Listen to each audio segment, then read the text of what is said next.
ternyata korupsi. Siapa yang mau tanggung jawab dengan ini? Bangkitnya kelompok kanan yang kemudian seolah-olah kami yang membela Pancasila dan membela NKRI ini, yang anti radikal ini ternyata penjahat semua.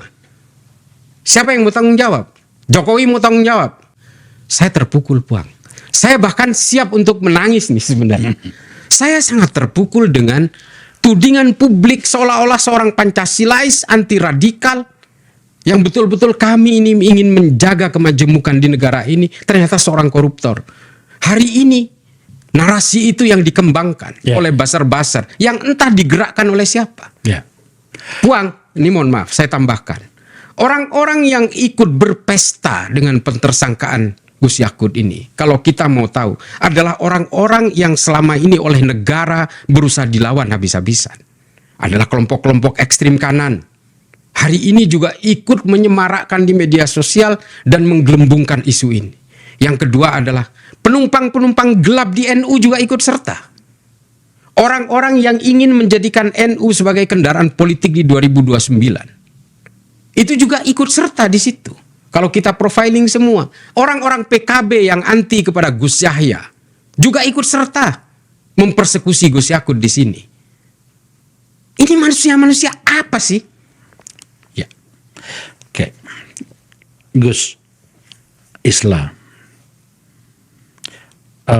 saya harus hati-hati untuk merunut semua peristiwa ini. Saya merasakan kemarahan Anda. Tentu saja kalau teman saya dituding dan menurut saya tidak layak untuk dituding, boleh dong saya marah. Saya bisa merasakan itu. Normal namanya itu. Saya ingin kembali pada bagian pengkhianat terhadap rakyat itu.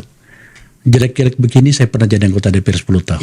Dan saya 10 tahun itu Komisi 3 pula mencoba untuk menunjukkan pada orang bahwa saya duduk di sini karena saya bersama dengan rakyat. Maka terjadi peristiwa yang tadi. Kita sudah membahas tadi bagaimana kebijakan 20.000 kota tambahan itu dari pemerintah Arab Saudi, Menteri Agama tidak dilibatkan, tetapi dia harus mengambil kebijakan karena itu menyangkut tupoksinya dan seterusnya. Kemudian jadi tersangka.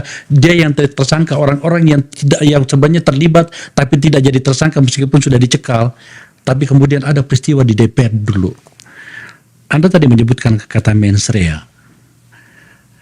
Menurut Anda, ketika Presiden Jokowi pada masa itu memerintahkan Yakut untuk menghindari rakyat melalui pansus itu,